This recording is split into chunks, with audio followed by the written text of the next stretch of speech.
하나님 말씀 나훔 1장 8절부터 우리 한마음 한 목소리로 함께 읽겠습니다.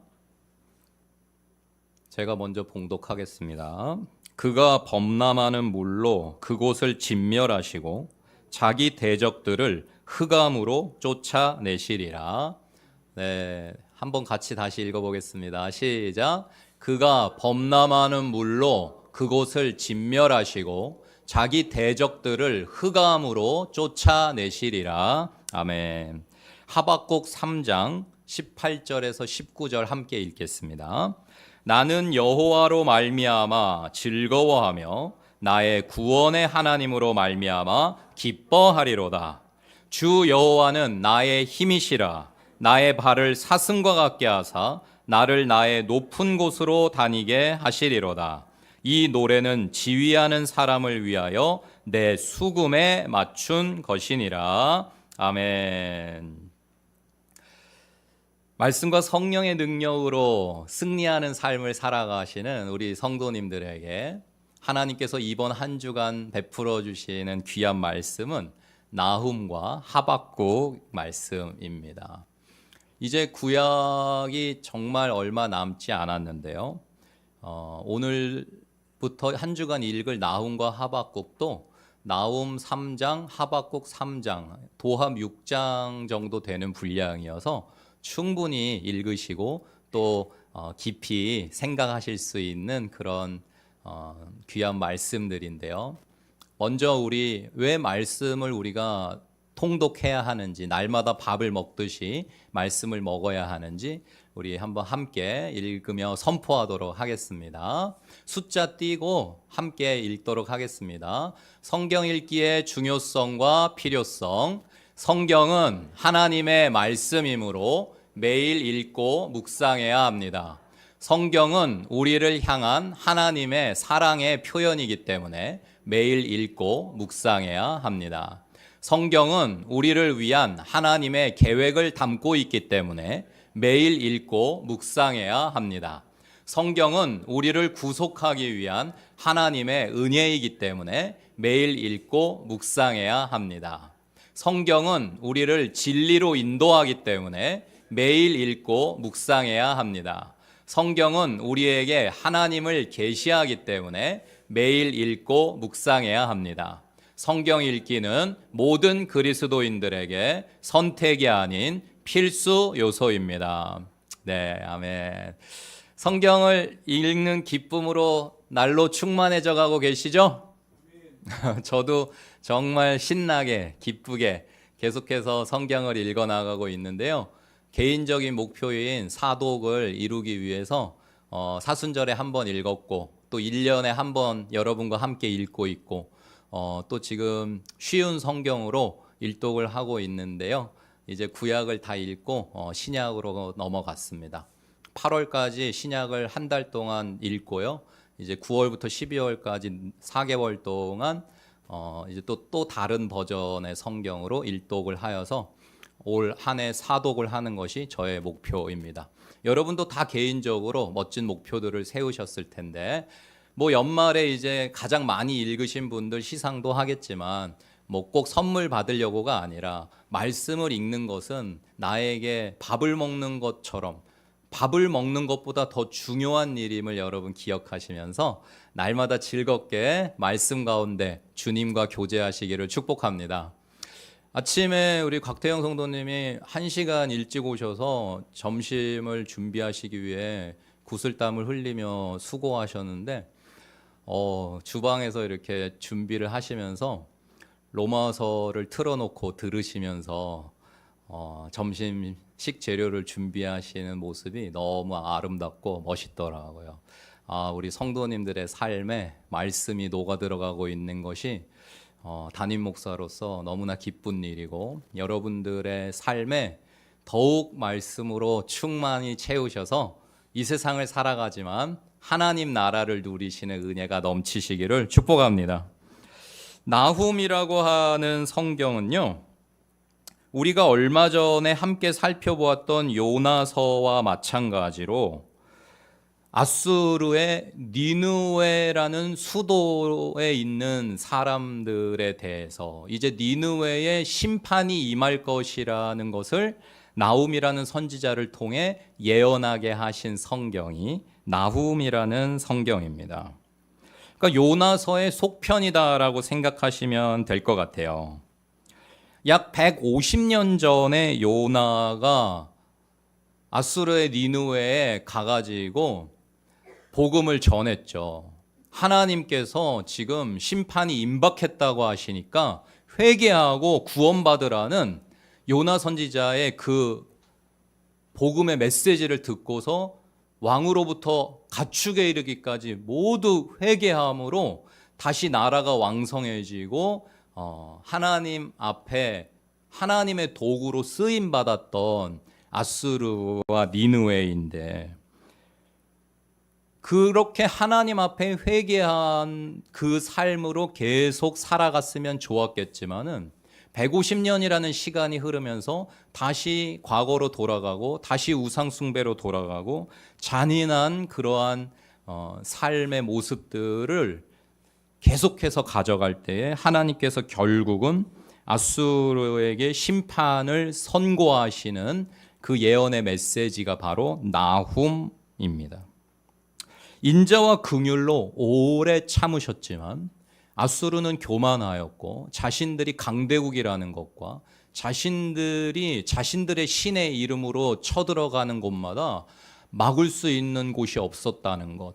그러니까 당시의 전쟁의 개념은 신과 신의 전쟁이라는 개념을 가지고 있었는데, 아수르가 어디에 가든지 다 이기고 그 당시 그 지역의 세계의 패권을 장악했기 때문에 우리 신이 진정 참 신이고 우리에게 다 짓밟힌 너희들의 신은 가짜다. 그러니까 너희들은 우리를 따르고 우리 신을 섬겨야 된다라는 그 교만함과 또 침략한 국가마다 얼마나 잔인하고 처참하게 다 불살르고 학살했는지 하나님 앞에 그 잔인함의 죄악이 쌓이고 쌓여서 결국은 오래 참으시고 회개하라 계속 촉구하셨지만 돌이키지 않는 아수르는 결국 나훔 선지자가 외친 이 심판의 메시지처럼 멸망하게 되었습니다. 그 어떤 강대국도 하나님을 떠나 죄악 가운데에 그 나라의 세력을 키워간다고 할 때에 그것이 온전할 수 없고 영원할 수 없다고 하는 것을 역사는 분명하게 보여줍니다. 아수르뿐만 아니라 로마든지 무엇이든지 하나님 앞에서 겸비하지 아니하면 나라와 우리의 인생은 하나님 앞에 있음을 우리는 깨닫게 되어집니다. 그래서 나훔이라는 성경의 키워드로는 악, 배다, 끊어내다, 내가 너의 대적이 되어라는 키워드를 가지고 있습니다. 하나님께 끝끝내 대적을 하였더니 이제 하나님께서 너의 행한 그 결과대로 심판하실 때에 하나님이 뭐라고 표현하시냐면은 네가 나의 대적이 되어서 계속해서 이 세상 가운데 악을 행하였는데 이제 내가 너의 대적이 되어 그 악을 갚겠다라고 말씀하시는 주요한 내용들을 나훔은 가지고 있습니다. 나훔이라고 하는 선지자의 메시지는 아수르와 니느웨에는 심판과 멸망의 메시지가 되었지만 아수르 앞에 정말 불면 꺼질 것 같은 풍전등화의 위기 속에 있었던 남유다에게는 너무나 놀라운 소망과 희망의 말씀이 되었는데요. 그래서 나훔이라는 선지자의 이름의 뜻은요, 안위자, 충만한 위로라는 뜻을 가지고 있어요. 무슨 뜻이라고요? 여러분 한 주 동안 그러한 은혜를 누리시기 바랍니다. 나훔이라는 이름의 뜻은요, 안위다, 안위자, 충만한 위로, 이러한 뜻을 가지고 있습니다. 하나님께서 우리의 안위하시는 분, 충만한 위로로 베풀어 주시는 분이십니다. 하나님께서 남유다가 아수르에게 멸망당하지 않도록 놀라운 일을 일으키셔서 남유다를 지켜주셨던, 안위하시고 위로하시는 그 은혜가 우리 성도님들의 삶에 한 주간 충만하게 넘치시기를 축복드립니다.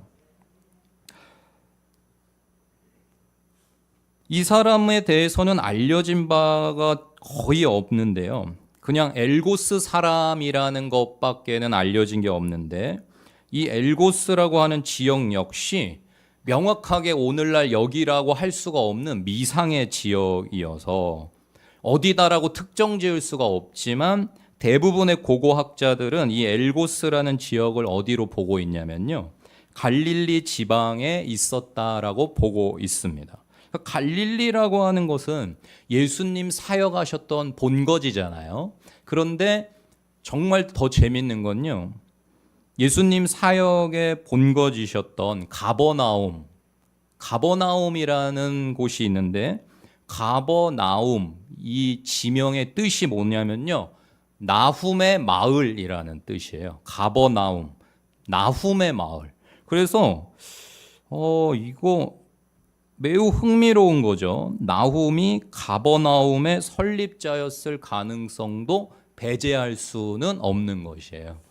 명확하게 어딘지, 어떤 사람인지가 특정 지어지지 않지만은 성경의 증언으로 아마도 가버나움과 갈릴리를 중심으로 사역하였던, 그래서 주님이 주로 사역하시던 그곳에서 먼 옛날 먼저 사역하였던 그러한 선지자가 아닐까 생각해 보게 됩니다. 나훔 선지자는 므낫세, 아몬, 요시야의 통치 기간 동안 유다에서 예언을 하였는데요. 그러니 이제 정말 남유다의 멸망이 얼마 남지 않은 그때에, 사실은 아수르에게 북이스라엘과 같이 남유다도 멸망을 당하는 것이 맞는데, 하나님께서 히스기야와 이스라엘 남유다 백성들의 기도를 들으시고 놀라운 구원의 손길을 펴셔서 아수르의 군대 18만 5천을 하룻밤 사이에 진멸하셔서 아수르는 남유다를 이기지 못하고 패퇴하게 되었고요. 18만 5천의 병사를 하룻밤에 잃어버린 아수르는 그때부터 점점 약해지다가 결국은 나훔 선지자가 예언한 대로 BC 612년에 멸망하게 됩니다. 나훔 선지자는 BC 663년에 멸망한 애굽의 데베스, 지금 여러분이 잘 아는 표현으로는 테베죠. 애굽의 데베스의 파멸을 나훔 선지자는 말하고 있거든요. 3장 8절부터 10절까지의 애굽의 멸망을 말하고 있는데, 애굽의 멸망이 663년이었어요. 그리고 612년에 아수르가 멸망할 것을 이제 예언을 하고 있기 때문에 아마도 이 나훔이라고 하는 성경은 그 사이에 기록이 되어졌을 거라고 보여집니다. 애굽의 수도인 테베스를 포함해서 가는 곳마다 아수르는 얼마나 잔인하게 노력하고 학살을 했는지, 이제 심은 대로 거두게 하시는 하나님께서 아수르와 니느웨에 그대로 갚으시는데요. 바벨론과 메대 연합군은 아수르가 다른 곳에 가서 자행했던 것과 더 심하면 심하지 덜하지 않았습니다. 바벨론과 메대 연합군에 의해서 아수르의 니느웨는 처참하게 학살되고 함락되게 됩니다. 아수르는 여러분이 잘 아시던 것처럼 몇 세기 동안이나 번성하며 근동 지역의 패권을 장악했던 나라입니다. 잔인하기로 악명이 높은 아수르의 군대는 가는 곳마다 사람들이 두려움에 벌벌 떨게 만들었는데, 여러분 잘 아시는 것처럼 BC 722년에는 북이스라엘도 정복을 하였죠. 남유다에게는 이 아수르가 계속해서 남하하는 것이, 이제 바로 위에 북이스라엘도 멸망을 당했기 때문에 아수르에 의해 이제 멸망을 당할 다음 나라는 바로 남유다였는데요. 놀랍게도 나훔이라는 선지자를 통해서 하나님께서는 아수르가 멸망할 것이라고 하십니다. 사실 남유다와 아수르는 싸움이 되지 않는 상대거든요. 그냥 저하고 타이슨하고 싸우는 것보다도 더 심한 차이가 나길 거예요. 아예 싸움 자체가 되지 않는 것인데 그래가지고 여러분 아시는 것처럼 사내립이 보낸 신하들이 와가지고 니네 지금 항복 안 하면 니네 다 죽어라고 막 와가지고 조롱하면서 막 항복하라고 그러는 장면 여러분 다 보셨지 않습니까? 그때 히스기야와 이스라엘 남유다의 백성들이 하나님의 앞에 나아가서 회개하며 도와주시기를 간구하며 기도할 때에 하나님께서 그 하나님 백성의 기도를 들으시고 놀라운 일을 일으키셨습니다. 그것이 나훔 1장 2절, 2장 13절에 나오는데요. 예루살렘을 포위한 사네립의 군대 18만 5천 명을 하나님이 진멸하셨어요. 그 사건이 아수르가 멸망하기 약 100년 전 사건이에요. 남유다를 멸망시키러 왔다가 그냥 쉽게 이길 줄 알고 싸울 필요도 없고 그냥 군대 끌고 가서 위협하면 항복하겠지? 그러고 갔던 남유다에 그 여호와라는 하나님에게 군대 18만 5천이 하룻밤 사이에 괴멸을 당하고서 아수르는 불과 100년을 버티지 못하고 멸망하고 맙니다. 하나님의 예언의 말씀대로요. 하나님은 대제국 아수르도 하나님의 통치 아래 있음을 분명하게 역사 가운데 보여주셨어요. 나라가 이제 멸망하기 시작하니 걷잡을 수가 없는데요. 홍수가 도시를 범람했습니다. 티그리스 강이 홍수로 넘쳐서 니느웨는 일단 뭐 거의 도시가 도시 역할을 할 수 없는 상태가 되었고요. 나훔서에 나오고 있는 내용들이 전부 역사 속에 이루어졌는데요. 인간의 손으로 만든 견고한 것들이 다 홍수로 쓸려갈 것이다. 니느웨의 시민 중 일부는 포로로 잡혀갈 것이다. 모든 이들이 공포 가운데 도망치게 될 것이다. 값진 보화들이 노략될 것이다. 그동안 누려왔던 모든 자신감과 당당함이 물 녹듯이 녹을 것이다. 사나운 사자의 우리가 황량한 곳이 될 것이라고 하셨던 하나님의 말씀대로 사자와 같이 잔인했던 아수르는 멸망하고 말았습니다. 하나님께서 만군의 주 여호와 하나님께서 내가 너의 대적이 되겠다라고 하셨기 때문입니다. 바라기는 저와 여러분 중에 그 누구도 하나님의 대적된 자 없으시기를 축복드립니다. 하나님 편의 선자가 되시기를 축복합니다. 하나님의 군대로 살아가시기를 축복합니다. 우리가 남유다하고 세상은 아수르와 같죠. 바벨론과 같죠. 이길 수 있는 상대가 아니에요. 애초에 급이 달라요. 체급 자체가 완전 틀립니다. 그러나 다윗이 골리앗을 이겼습니다. 사자가 다니엘을 잡아먹을 수 없었어요. 풀무불이 다니엘의 세 친구를 태울 수 없었습니다.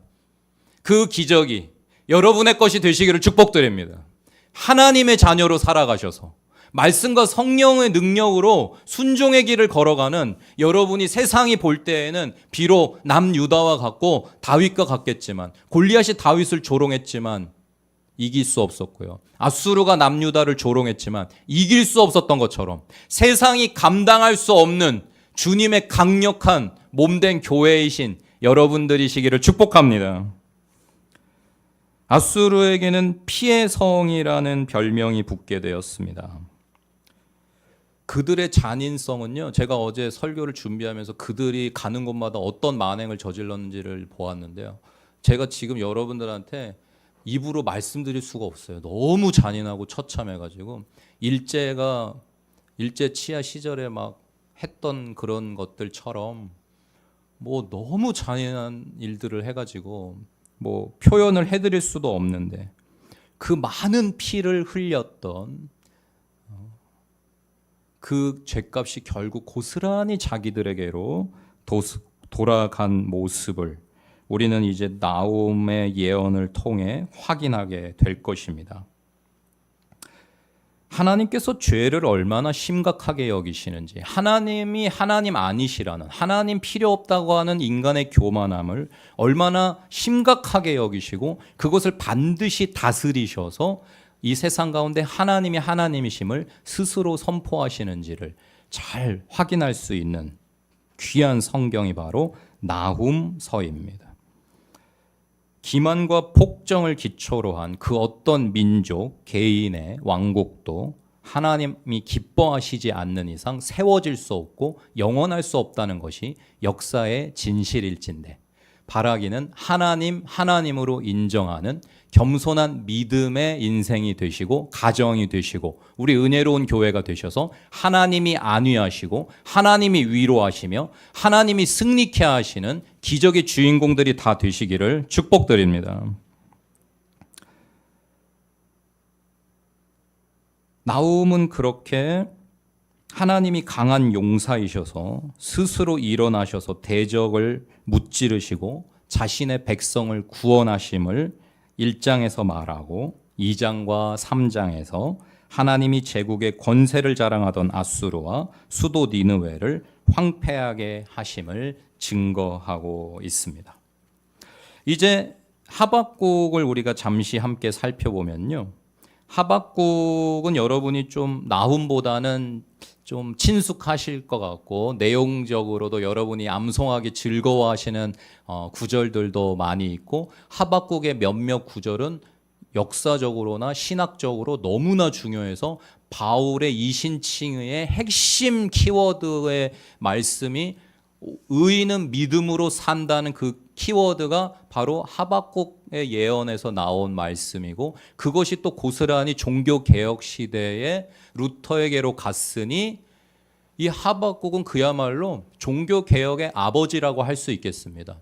루터가 종교개혁을 할 수 있었을 때 붙들었던 말씀이 로마서인데, 그 로마서를 쓴 바울 사도가 로마서의 이신칭의를 이루기 위해서 핵심으로 삼았던 말씀이 바로 하박국의 말씀이라는 것을 여러분 기억하시면서 기독교의 2000년 역사의 가장 중요한 말씀, 그 핵심이 바로 구약의 BC 600년 정도에 하나님이 예언케 하셨던 하박국의 예언의 말씀임을 여러분 기억하시면서 한 주 동안 하박국서와 함께 깊이 들어가시면서 기독교의 정수를 맛보시기를 축복드립니다.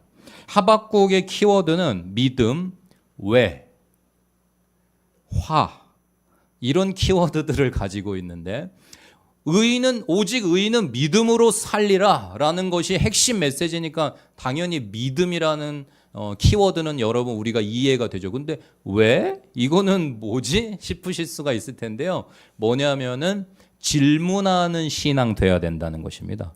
무조건 아멘은요, 이거는 성경적인 게 아니에요. 그러니까 만약에 여러분이 그냥 덮어놓고 믿어 뭐 이런 말을 어디 가서 들으신다면 그거는 건강한 기독교가 가르치는 진리의 말씀이 아닙니다. 우리는 덮어놓고 믿는 게 아니고요, 믿을 만한 이유가 있기 때문에 믿는 건데, 그 믿을 만한 이유가 무엇이냐면은 하나님의 말씀입니다. 한번 따라서 고백하시죠. 우리는 믿을 만한 이유가 있다. 하나님의 말씀이 믿음의 반석이다. 네, 그래서 믿음을 갖고 싶으시면요, 성경을 펼쳐 놓으시고 질문을 하시면 됩니다. 하나님, 왜 이렇지요? 왜 이렇게 됩니까? 여러분의 인생의 모든 일들을요, 하나님 앞에 가셔서 기도라고 하는 멋진 작업으로 질문을 하시면 돼요. 하박국처럼. 그래서 하박국에는 질문이 나오는데요. 어떤 질문들이 나오느냐?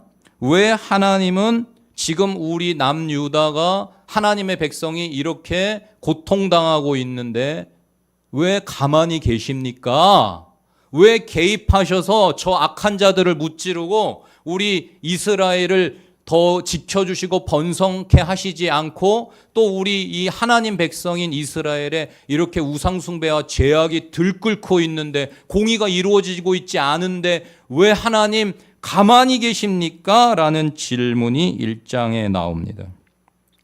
그때 하나님의 대답, 그러니까 하나님을 온전히 신뢰하며 믿을 수 있는 건 말씀 앞에, 하나님 앞에 가서 질문을 던질 때 하나님이 질문에 대답을 반드시 하시거든요. 그때 우리 마음속에 믿음과 확신이 생기게 되는데, 하나님 왜 가만히 계십니까? 라는 하박국의 질문에 대한 하나님의 대답은, 나 가만 안 있는데 내가 그래서 남유다와 북이스라엘의 우상숭배와 죄악을 진멸하기 위해, 새롭게 하기 위해 내가 아수르를 일으킨 거야.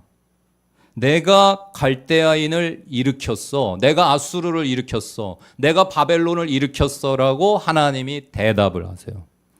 그랬더니 하박국의 다음 질문은 아니 어떻게 하나님은 공의의 하나님이신데 저 우상숭배하는 악한 자들을 사용하십니까? 하나님 어떻게 이스라엘을 사용해서 세일을 행하셔야지 어떻게 아수르를 사용하십니까? 바벨론을 사용하십니까?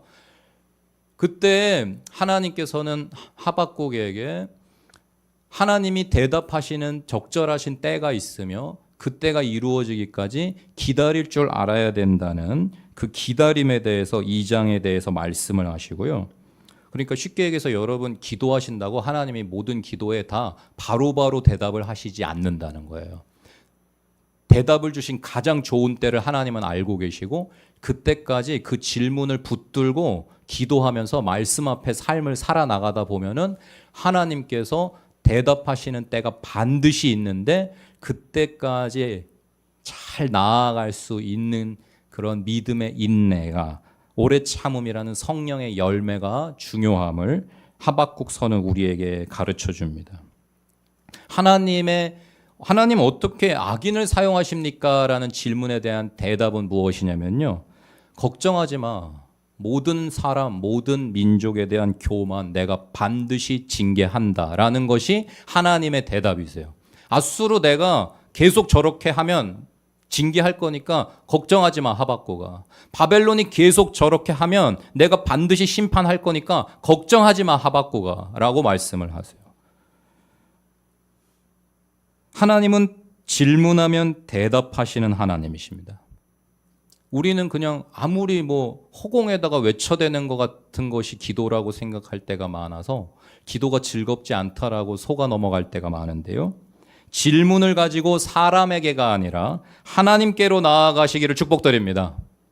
질문을 가지고 사람에게가 아니라 물론 전문가나 인생을 많이 더 사신 선배들에게도 가서 물을 때가 있어야 되겠지만 우리가 믿음의 사람이라고 할진데 그 어떤 사람에게보다 먼저 항상 내 인생에 벌어지는 일들을 내가 믿음으로 살아가야 되는데 필요한 것들에 대해서 하나님께 나아가 묻는 지혜가 우리에게 반드시 필요합니다.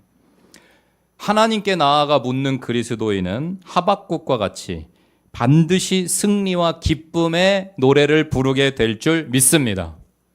하박국 1장 초반부의 그 분위기와 3장 마지막의 분위기가 너무나 달라서 아니 이게 한 사람이 맞는가? 이게 한 사람이 쓴 내용이 맞는가 싶을 정도로 정반대이거든요.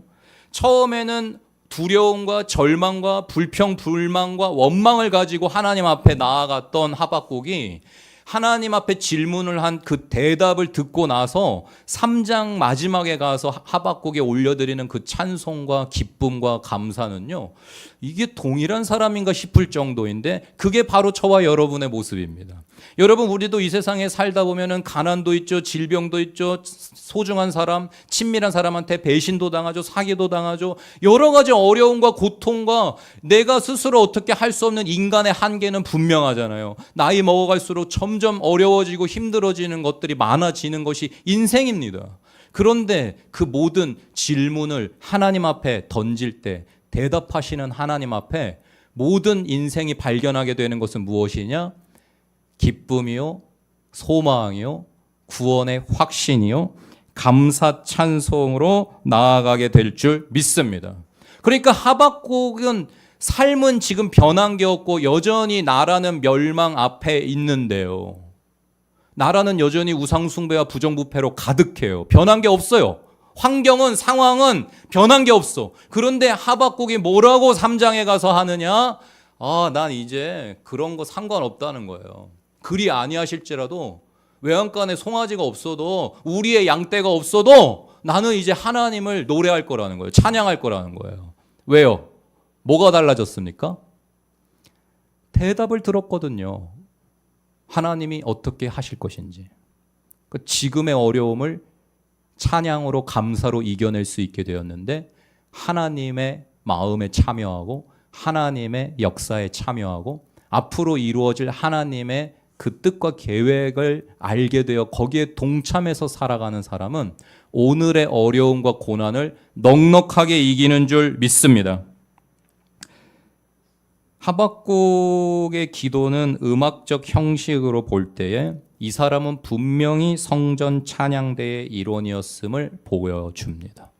그냥 아무나 할 수 있는 그런 음악적인 기도의 찬양의 그런 기교의 수준이 아니기 때문에 이 사람은 찬양팀이었구나라는 걸 알 수가 있는데, 특별히 찬양팀, 교회에서 찬양으로 무언가 역할을 하시는 분들은 이 하박국이 찬양대의 일원이었고, 이 하박국의 이 3장으로 구성된 이것이 찬양이고 하나님께 올려드리는 곡조 있는 노래임을 여러분이 기억하시면서 읽어나가시면 훨씬 재미가 있으실 것입니다. 바라기는 저와 여러분 모두가 환경을 넘어선 믿음을 가지시길 축복드립니다. 가난 앞에 굴복하지 마십시오. 질병 앞에 무릎 꿇으실 필요 없습니다. 그 어떤 인간관계 속에 문제가 생긴다고 하더라도 영원히 나의 친구 되시며 가장 좋은 것으로 풍성하게 베풀어 주시는 하나님 아버지 한 분으로 기뻐하고 즐거워할 수 있는 인생들이 되시기를 축복합니다. 하나님으로 인해 즐거우시기를 축복합니다. 난 여호와로 인해 즐거워하리. 난 여호와로 인해 즐거워하리라는 하박국의 노래가 이 한 주간 저와 여러분의 것이 되실 줄 믿습니다. 그래서 하박국의 이름은 너무 달콤하고 로맨틱한데요. 뭘 것 같으십니까? 하박국의 이름은 맞습니다. 껴안다. 한번 따라하시죠. 껴안다.